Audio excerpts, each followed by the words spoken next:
Hola a todos, soy Eduardo Sicilia, bienvenidos de regreso a 2% Football Camp. El día de hoy tenemos un gran invitado especial con una gran carrera como jugador llegando hasta las alturas de la NFL y el día de hoy es el actual coach de los Borregos de Monterrey, Campus Puebla. Bueno, una vez dicho esto, tenemos gran invitado el día de hoy, el coach Hugo Lira. Coach, gracias por estar aquí. ¿Qué tal? Un gusto estar aquí, gracias por la invitación. Claro que sí. Coach, pues primero que nada empecemos con tu recorrido como jugador. Sabemos que tuviste un gran recorrido, entonces cuéntanos un poco de tus inicios. Pues bueno, comencé en el Estado de México, ahí en Pieles Rojas, en las infantiles.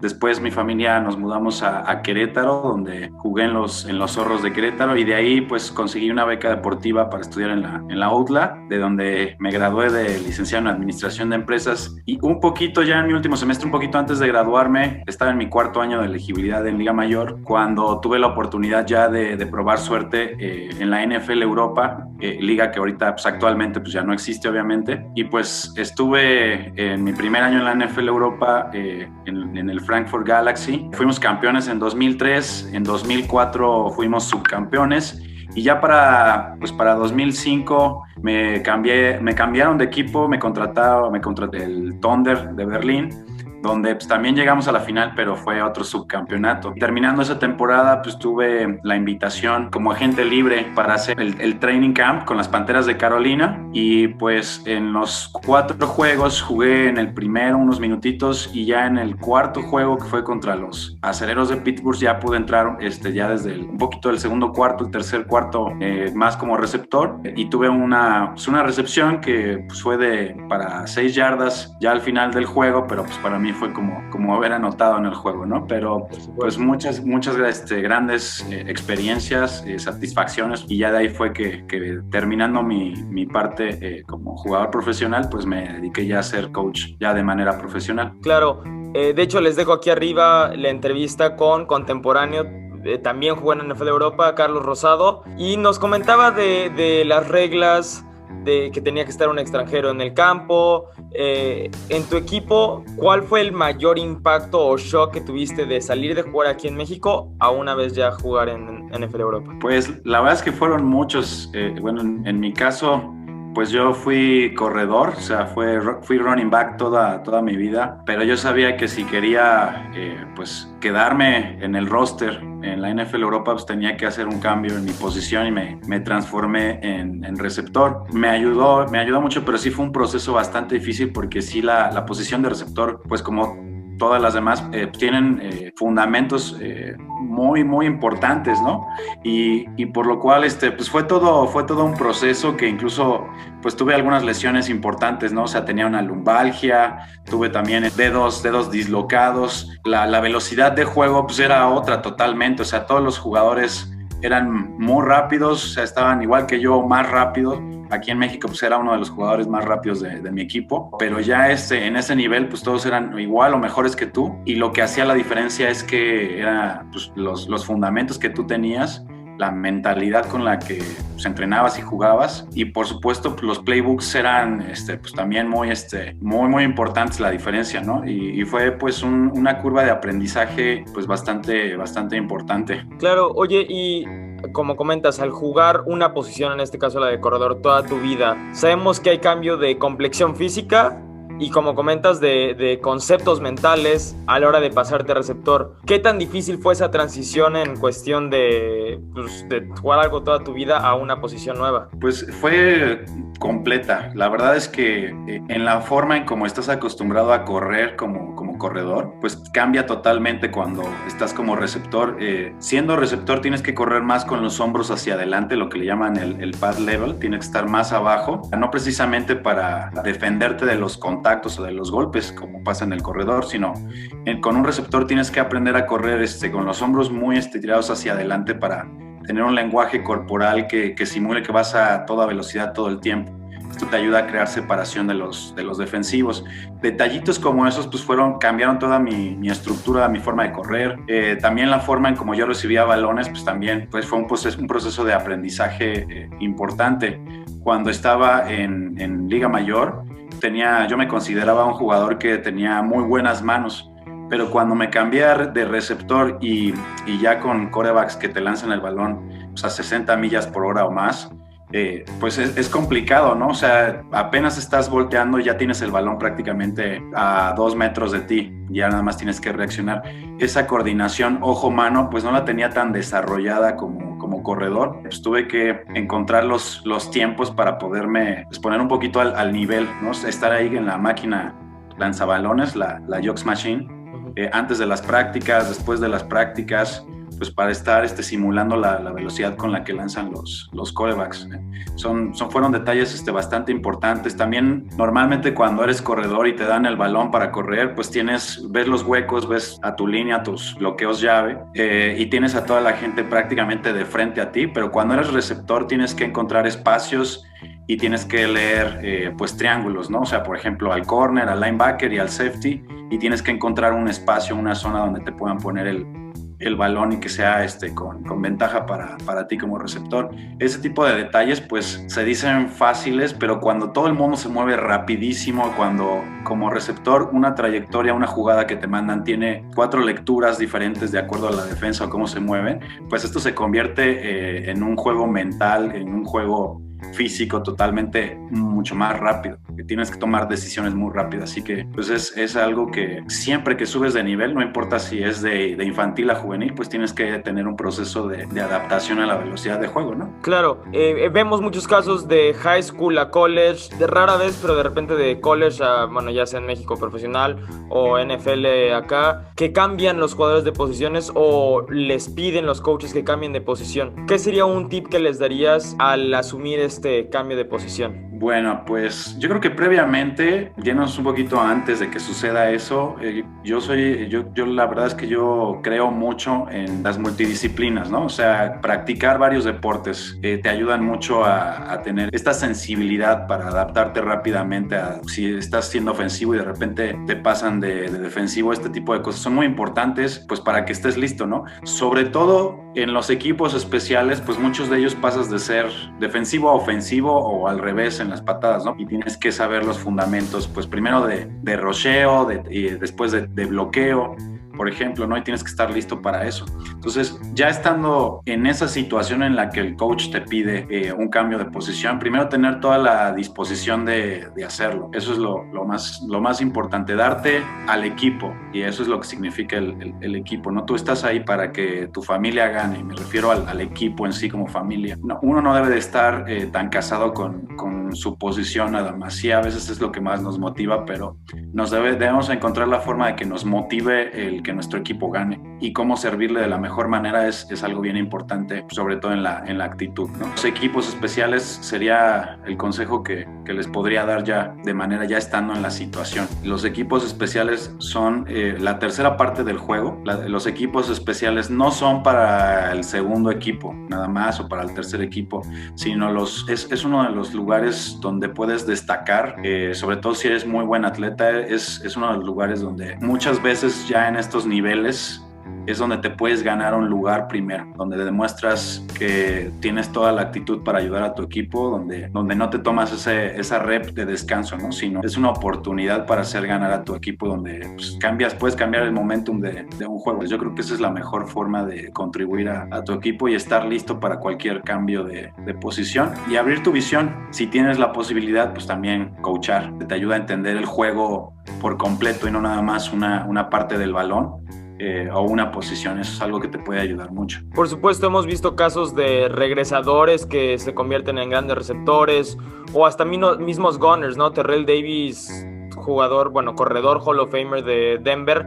Su primera jugada en la NFL realmente es como un gunner y hace 2 o 3 buenas tacleadas en un juego de pretemporada y acaba de titular. Entonces sí, como comentas, los equipos especiales pueden ser un bridge, un puente a una titularidad. Coach, cuando tú reclutas, ¿qué tan importante es ese aspecto en el jugador? El que sea coachable, el que esté dispuesto a hacerlo todo por el equipo. Pues es algo muy, muy importante y la razón es simple, ¿no? Nosotros como entrenadores lo que buscamos o tenemos el objetivo no es nada más de ganar partidos, sino buscamos potenciar el talento que tiene cada jugador. Cuando un jugador llega a entrar a tu programa, lo que estás buscando es potenciar su talento y tienes que primero ampliar su visión.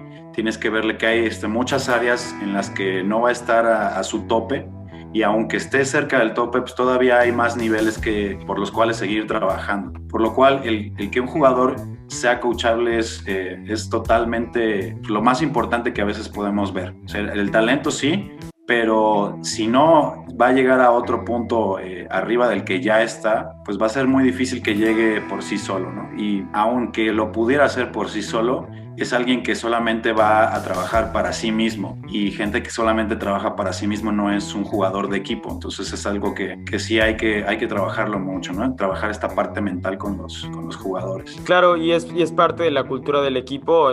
Sé que es parte de la cultura de tu equipo. Antes de que nos adentremos un poco en eso, cuéntanos un poco de cómo llegaste a ese punto. ¿Cómo empezaste a coachar? ¿En qué punto decidiste hacerlo? Pues la verdad es que el fútbol americano representó mucho en mi vida desde siempre, desde que me acuerdo, desde que tengo uso de razón, siempre me gustó el fútbol americano. Y pues mi mamá no quería que jugáramos fútbol americano. Mi papá jugó en Cheyennes, en el Politécnico, hasta intermedia. Se hicieron novios y ya de ahí pues ella le pidió que dejara el fútbol americano, y ya estaban con planes de casarse, así que pues no le quedó de otra. Y bueno, pues cuando yo y mis hermanos, tengo 2 hermanos menores, pues estuvimos creciendo y mi mamá nos metió a diferentes deportes. Yo hice gimnasia olímpica, competí en eso, nos metió a básquetbol, a natación, diferentes deportes, pero no quería que jugáramos fútbol americano, hasta que llegó el punto donde éramos muy insistentes y pues ya dio su brazo a torcer y pudimos entrar ahí a los Pieles Rojas. Y desde ahí pues nos encantaba tanto el fútbol americano que íbamos a entrenar, y la primera vez que nos equiparon pues llegamos a nuestra casa después del entrenamiento y pues nos salimos al jardín a jugar lo que se conoce como los Oklahomas, ¿no? Donde uno bloquea, otro taclea y otro corre, y pues ahí empezó. O sea, mis hermanos, al ser menores que yo, yo tenía 9 años en mi primera temporada de equipados. Mi hermano, el que sigue, Irak Lira, tenía en ese entonces 7 años, casi 8, y el más chico tenía 6 años. Entonces, pues ahí fue como que empezarles a enseñar lo que me estaban enseñando a mí en la categoría en la que estaba. Y me gustó, o sea, me gustó pues enseñarles el fútbol americano. Ya para cuando yo pasé a Juvenil A, que estaba en Zorros, ahí en el programa de Zorros de Querétaro, los que jugaban juvenil tenían como la posibilidad o la oportunidad, se les daba la oportunidad de coachar la infantil. Cuando estabas en intermedia, pues podías coachar también juvenil, y así se iba un poquito, ¿no? Uh-huh. Cuando fue la primera vez que fui coach, ya después de mi primera juvenil, me metí a una categoría que se llamaba la infantil A. Estábamos en la liga universitaria en ese tiempo, de la UNAM, y me gustó mucho. La verdad es que pues todo lo que yo soñaba o pensaba de jugadas que se me ocurrían, pues ahí las implementaba, y pues ahí se hizo como ese gusto por enseñar. Y de hecho una de las cosas que a mí más me gusta, bueno, aparte del fútbol americano, por supuesto, es, si yo no fuera coach, pues sería docente. Me gustaría mucho ser pues un profesor ¿Te apasiona enseñar? Me gustó, y crecí enseñando en fútbol americano, pero sí me gustó mucho. Desde ahí fue como me surgió ese gusanito, y desde ahí no lo dejé. O sea, cada año coachaba una categoría. Como iba creciendo, pues también iba creciendo en las categorías que coachaba. Y bueno, pues Liga Mayor, coaché por primera vez en el TEC Estado de México, en el TEC SEM, ahí con el coach Enrique Borda, que me dio la oportunidad de ser coach de Liga Mayor en el 2007. Previamente, en el 2006, yo había sido head coach de la VM, de los Linces, ahí en Querétaro, pero teníamos juveniles e infantiles nada más. Y es ahí donde ya empieza mi carrera ya en el plano de Liga Mayor. Al ser graduado de la UDLAP, ¿no se siente raro el estar coachando a los borregos? Pues en el primer año que tuve un poco, en el 2007 que estuve por primera vez ya siendo parte de un staff del TEC, uh-huh. Pues la primera vez fue el juego que tuvimos contra Aztecas, fue en la UDLA, y pues sí, no había regresado más que para recoger mi título en los últimos años. Y llegar ahí, entrar al campo americano ya para un juego tal cual, pues sí lo ves diferente, porque estás acostumbrado a verlo desde la banca del local, y todo eso, pues sí es un poquito raro, lo sientes raro, pero no, no tanto, digo, ya llevaba un tiempo de ser jugador profesional, vestí 2 colores en la NFL Europa, o sea, estuve en el Galaxy, después estuve en el Thunder, o sea, entendí mucho esta parte de la profesión, de esta parte mental, ¿no? O sea, cómo separar las cosas, y pues prácticamente fue ese único año, en el 2007, donde sentí así un poco raro el ver las cosas desde otra perspectiva, desde el lado visitante, pero pues las cosas van cambiando. Después ya estudié mi maestría en el TEC, ya llevé 5 años en el TECSEM siendo parte del staff, muchas veces competí también contra Aztecas, y ahora como head coach del TEC aquí en Campus Puebla, pues también los tenemos aquí cerca, y la rivalidad también es muy fuerte entre los programas o entre nuestras instituciones. Claro, primero que nada, primer gran trayecto, entonces muchísimas felicidades. Y segundo, ahora sí, regresando al punto de la cultura, ¿no? Los coaches arman la cultura que quieren infringir en todo el equipo, acorde a su personalidad, sus experiencias. ¿Cuáles serían los 3 puntos que más remarcas al inicio de una temporada, por ejemplo? Bueno, una de las cosas más importantes es construir el equipo, y en nuestra cultura hay una palabra que a mí me fascina porque la puedo poner en todas las dimensiones, que es la interdependencia. Tenemos una filosofía que le llamamos el ser un cable. Dentro de un cable pues hay unos filamentos, y esos filamentos, digamos, de acero o de cobre que están dentro de este cable como de alta tensión, pues los determinamos como que son los individuos, y el cable en sí pues es el equipo, y estos cables pues están unidos en pequeños grupos que son las unidades que están dentro de nuestro equipo. Cuando uno de esos filamentos llega a romperse, los demás filamentos lo que hacen es que se aprietan más entre sí, pero el trabajo o el equipo se mantiene. Y es lo que sucede, ¿no? El entender que somos seres humanos y que a veces podemos tener pues algunos bajones emocionales o físicos, o tener alguna lesión, pero el resto del equipo tiene que estar listo para mantener al grupo unido. Ese es un liderazgo muy importante.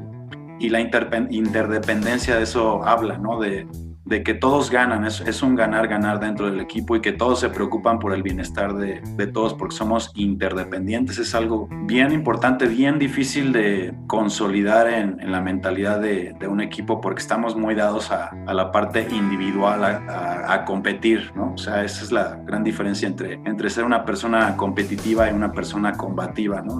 La persona competitiva pues va a estar compitiendo todo el tiempo, pero pues no le va a importar si pisa a uno de sus compañeros en el trayecto, ¿no? Una gente combativa va a estar buscando los resultados, pero no a como dé lugar. Siempre va a estar buscando hacerlo en conjunto con la gente que los rodea, y construir eso en un equipo pues es complicado, es de tiempo, pero ir poniendo las bases son importantes. Si tú generas ese sentido de interdependencia dentro de tu equipo, pues creas lo que es la siguiente palabra más importante, la resiliencia.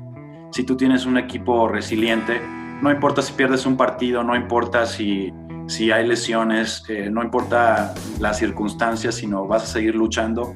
Y si además de eso tienes la interdependencia, pues también vas a sumar los esfuerzos de toda la gente en pro de lo que es el equipo completo, todo el programa, ¿no? Y dentro de un programa pues hay muchas partes, no solamente los coaches y los jugadores, ¿no? Está la parte médica, está la gente que está alrededor del programa, como es una marching band, como es a lo mejor las porristas, la gente que se encarga de armar todo el evento de fútbol americano, la gente administrativa.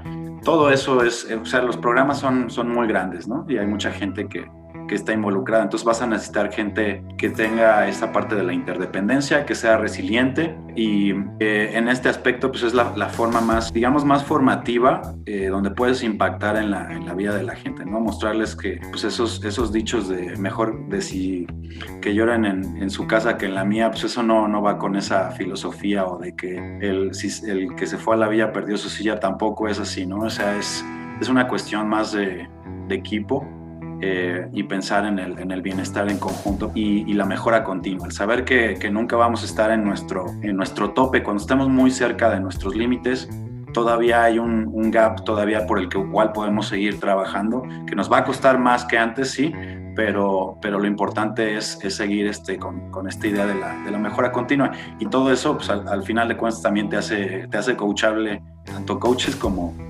jugadores, ¿no?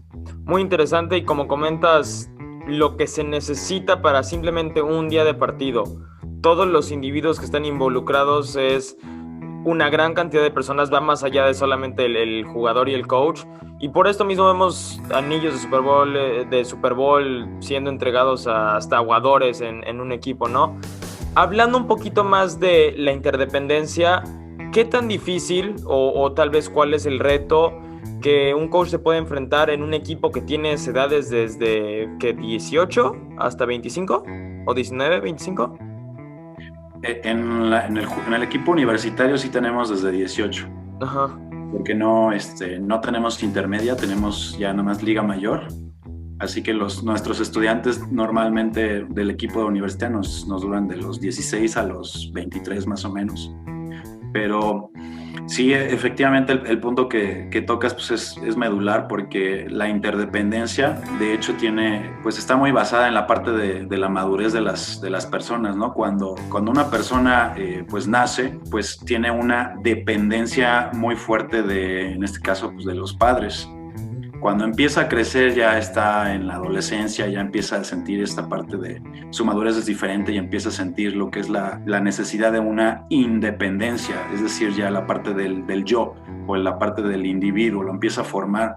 Pero cuando eres interdependiente, ya no es nada más todo centrado en ti, sino ya está centrado en alguien más, y eso es algo más, es donde la madurez se puede reflejar más. Es decir, la gente que es muy individualista, pues es gente que a lo mejor le falta madurar ciertas cosas o ampliar su visión a algo más grande que ellos mismos, ¿no? Por lo cual los jóvenes no necesariamente tienen que ver con los años, pero sí se da mucho la relación, es en su madurez, ¿no? Nos ha tocado gente que es muy centrada en sus egos, en su yo, y pues eso hace difícil a veces el trabajo, ¿no? Pero es el irlos convenciendo de la importancia y de cómo pues entre más gente tengas involucrada en objetivos en común, pues los logros van a ser mucho más grandes, van a ser mayores, ¿no? Coach, de repente hay casos en los que como coaches nos enfrentamos a situaciones donde el jugador es muy talentoso, pero es egoísta o tal vez un poco indisciplinado. En tu caso, ¿cómo regulas eso? ¿Cómo lo balanceas para decir sí debe estar en el campo, pero cómo controlas ese ego? Sí, es uno de los paradigmas que a veces nos tenemos que ir enfrentando como entrenadores, ¿no? Por ejemplo, si tu quarterback es muy talentoso y tu ofensiva está muy centrada en un quarterback que pues, está muy centrado en sí mismo, pues se complican mucho las cosas de mucha gente del equipo, incluso de tu trabajo, ¿no? Si no da de sí. Entonces es algo que hay que ir rompiendo esos paradigmas y ir convenciendo a ese jugador de la importancia del equipo, ¿no? Si no lo haces desde el inicio, pues las consecuencias suelen ser peores cada vez, ¿no? O sea, si no lo haces, digamos, en el mes de enero, mientras vas trabajando la parte física y ves que pues tienes una persona que está con el ego muy grande o mal enfocado, pues, y lo dejas que vaya creciendo esta parte, pues lo que sucede es que llega la temporada y en los momentos críticos, pues ya te vuelves dependiente de esta persona, ¿no? Y a la gente que está dependiendo de él, o sea, los receptores, pues dependen de que el quarterback tome buenas decisiones, ¿no? No solamente durante el juego, ¿no? Si alguna vez nos pasó que íbamos a tener un juego con la UDLA, el juego iba a ser el sábado, y ya fue hace muchos años, pero este jugador, que era un jugador titular nuestro, pues llegó con aliento alcohólico a la práctica, o sea, en un jueves, ¿no?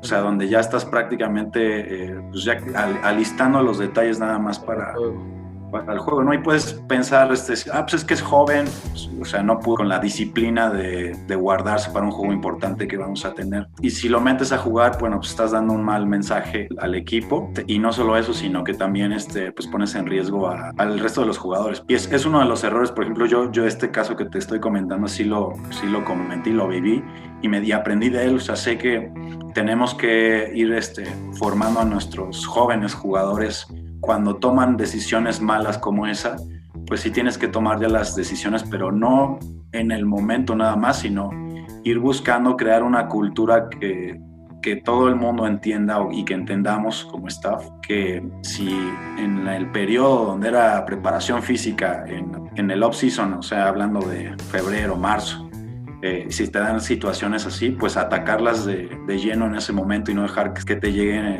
cuando más necesitas a la gente en su mejor momento, ¿no? En su pico. Sí, afortunadamente como coach nunca me ha tocado una situación así, pero sí la viví en la parte como jugador donde creo que fue por calificaciones, castigaron a un compañero, no, sus papás le dijeron al coach, ¿sabes qué? Casi lo expulsan de la escuela, así estuvo el problema y mi coach, aunque era de nuestros mejores jugadores, decidió ni siquiera meterlo al campo para darnos un mensaje. ¿Qué tan difíciles son esas situaciones como head coach al dar mensajes a tu equipo? Pues yo creo que se hace más fácil si te vuelves consistente en esas decisiones. Es decir, si como lo mencionaba, si meses atrás, antes de la temporada o años, siempre has sido consistente con tomar ese tipo de decisiones, también los haces más fácil que los jugadores tomen buenas decisiones de manera consistente, ¿no? Si tu disciplina es ambigua, pues también das un mensaje donde le pueden dar la vuelta a las reglas, ponerte excusas o ser gente de doble moral, por lo cual tienes que, en cuestiones de hacer las cosas correctas, siempre tienes que ser consistente y eso ayuda a todo el mundo, tanto al jugador como al coach. Y la verdad es que si tienes que prescindir de un jugador muy talentoso en juegos importantes, definitivamente sí te duele, pero es mucho más fácil tomar la decisión. O sea, no la piensas tanto, dices, pues hemos sido consistentes con esta parte de la disciplina, vamos a seguir por este camino, pues tú no estás dentro del canal que estamos buscando, pues afectas no solamente a ti, sino a todo el equipo.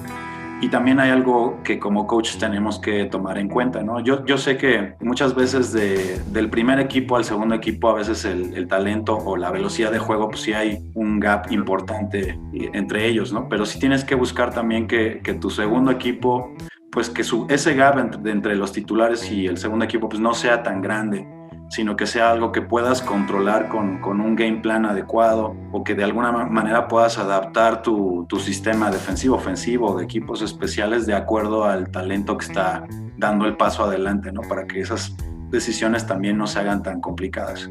Hablando de consistencia y comentas que desde enero, porque es cierto, un programa de fútbol americano se maneja a través de todo el año, ¿qué tan importante es el trust the process, ¿no? El confiar en el proceso en el que te van marcando tus coaches, ya sea la parte física, parte mental, parte de entrenamiento ya en campo?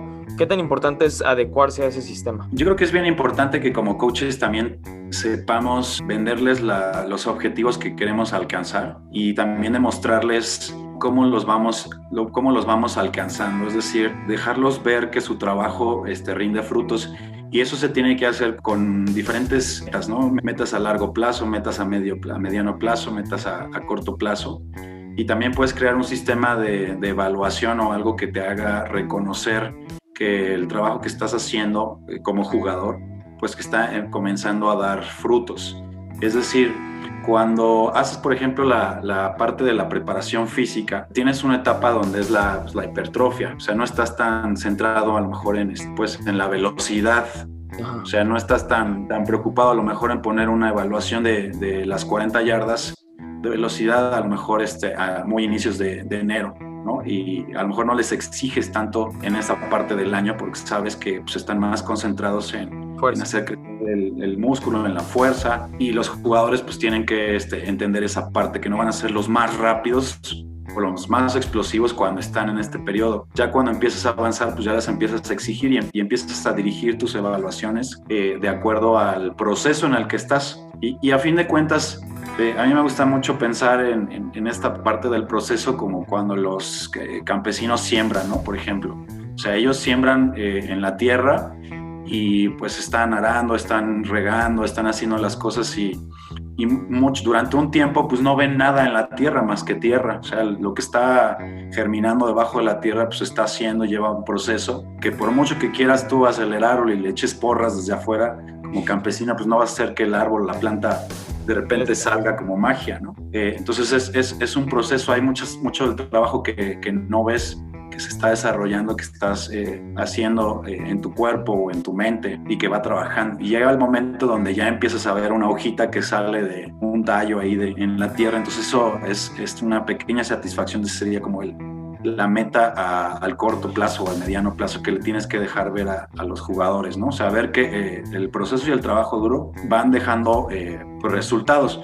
También no hay que ser tan exagerados como coaches en el sentido de decirles, tienes que confiar en lo que estamos haciendo y espérate hasta septiembre para que veas los resultados. Tienes que irles dando un poquito de resultado, que vean un poquito que va surgiendo esa hojita, ese tallo fuera de la tierra, para que sepan que tienen que seguir regando la plantita, cuidarla, abonarla y de esta manera hacerla crecer. Por supuesto. En cuanto al proceso y obstáculos tal vez mentales, tal vez podemos decir que así como en el mundo en general, como en el mundo del americano, la pandemia trajo varias situaciones adversas. ¿Cómo está enfrentando tu equipo esta situación? Pues la verdad es que es un trabajo bien fuerte el que se ha hecho con el staff.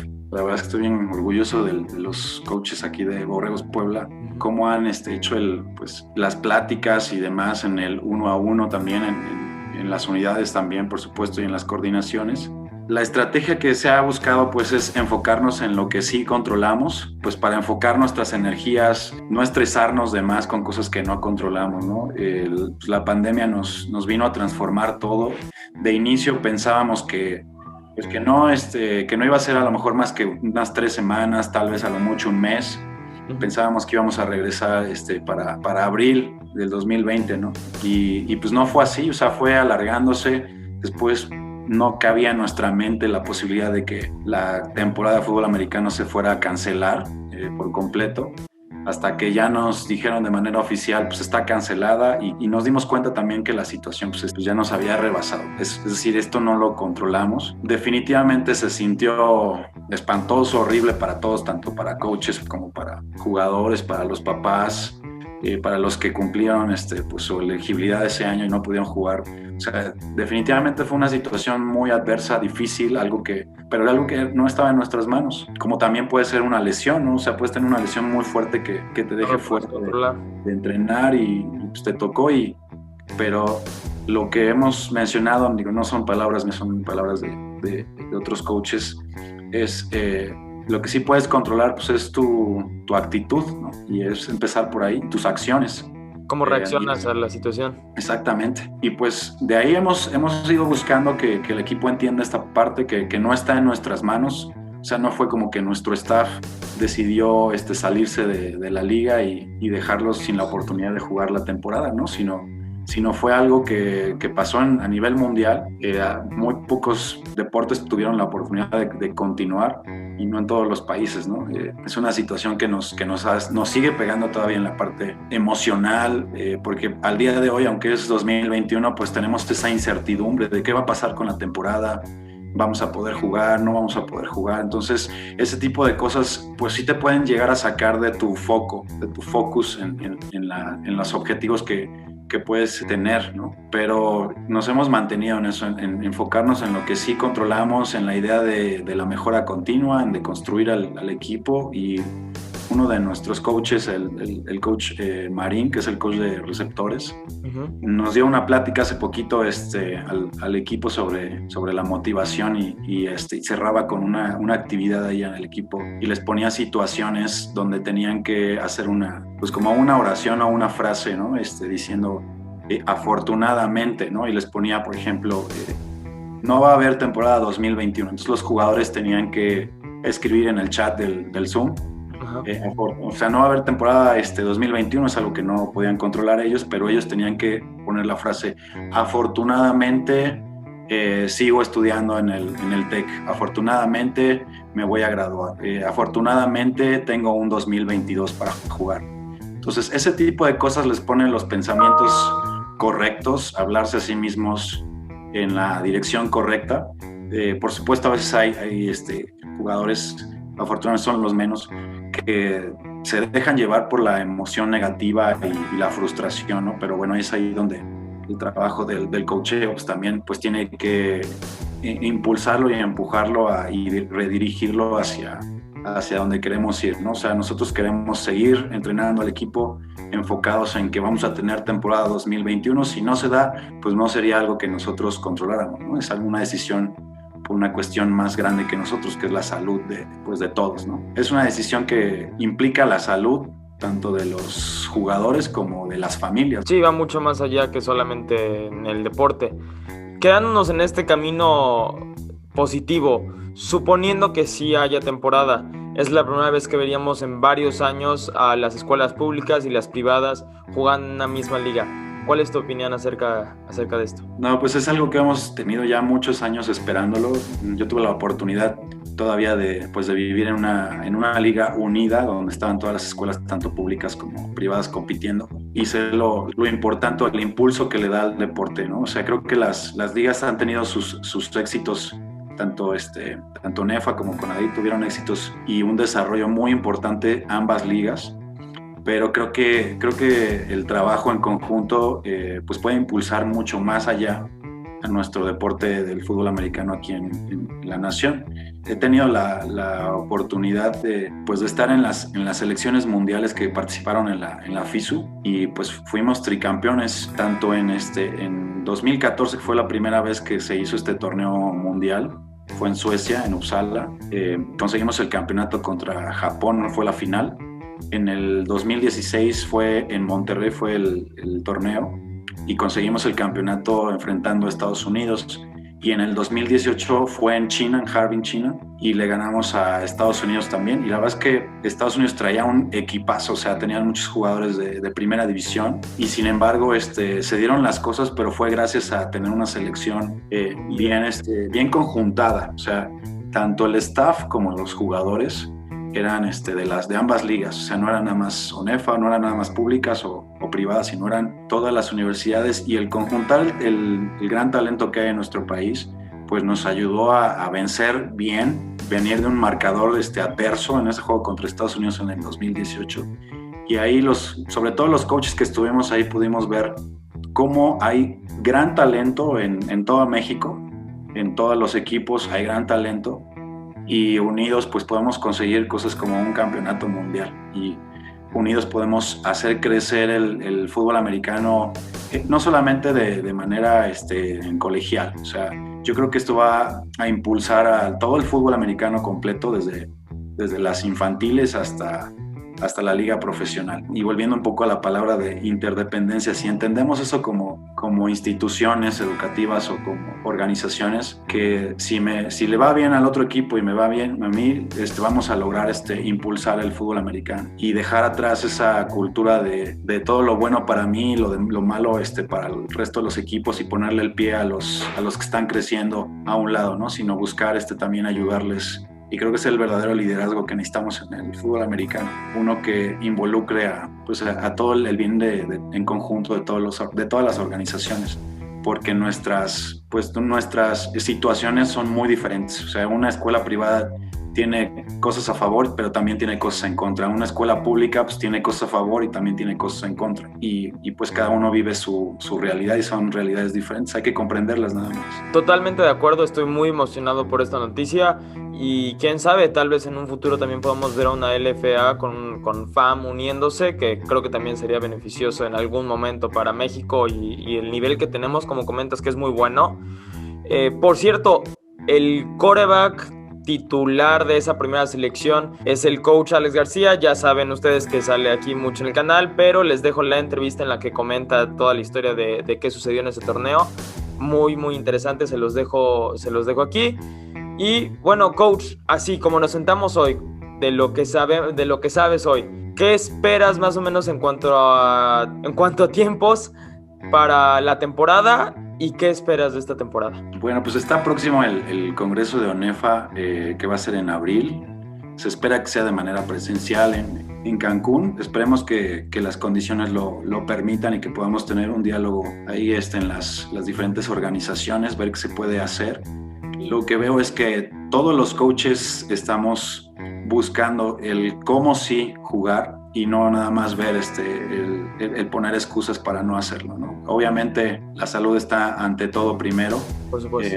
Si las condiciones lo permiten, pues yo creo que vamos a buscar la forma Creo que he escuchado a muchos entrenadores que hablan de, pues a lo mejor de, si no se dan las condiciones, pues empezar más tarde en el año, o sea, a lo mejor iniciar a finales de octubre, a lo mejor en lugar de tener las 8 jornadas o 10 jornadas de temporada regular, a lo mejor reducirlo a lo mejor 5 jornadas y tener cuartos de final, semifinal, final, o buscar también a lo mejor un torneo, pues tipo los mundiales, ¿por qué no? Donde tienes a lo mejor 2, 3 juegos a la semana o 2 juegos a la semana. Y no sé, a mí se me ocurre que, por ejemplo, si Chiapas es uno de los estados que ahorita ya está en semáforo verde, pues ¿por qué no hacer a lo mejor un camp como hizo la NFL, ¿no? Digo, pensando fuera de la caja, ¿no? Yo sé que la cuestión de presupuestos y demás es otra cosa, sí, pero se podría conjuntar ahí diferentes equipos y crear un mini torneo. Y a fin de cuentas, creo que eso sería algo muy sano para nuestros jóvenes atletas. El tener interacción, la que sea. Probablemente, bueno, es mucho mejor tener 2, 3 o 4 juegos o 5 juegos en lugar de no tener nada como en 2020, ¿no? Hay que buscar la manera, y me da gusto que muchos coaches estamos pues con la mente abierta y con la esperanza en que haya interacción, haya juegos de temporada ya de manera unida en una sola liga, y que muchísima falta les hace a nuestros jóvenes atletas. Qué bueno, y ojalá así sea. Me gusta escuchar el hecho de que todos están en la misma página. Creo que todo el país lo necesita de cierta manera, y nosotros no podemos esperar por cubrir también el fútbol mexicano. Y coach, muchísimas gracias, apreciamos mucho tu tiempo por darte la vuelta por acá. No, al contrario, muchísimas gracias por tenerme aquí, y siempre va a ser un placer. Claro que sí, seguimos en contacto, coach. Una vez más, soy Eduardo Sicilia, invitado especial del día de hoy, coach Hugo Lira, y esto fue 2% Football Camp.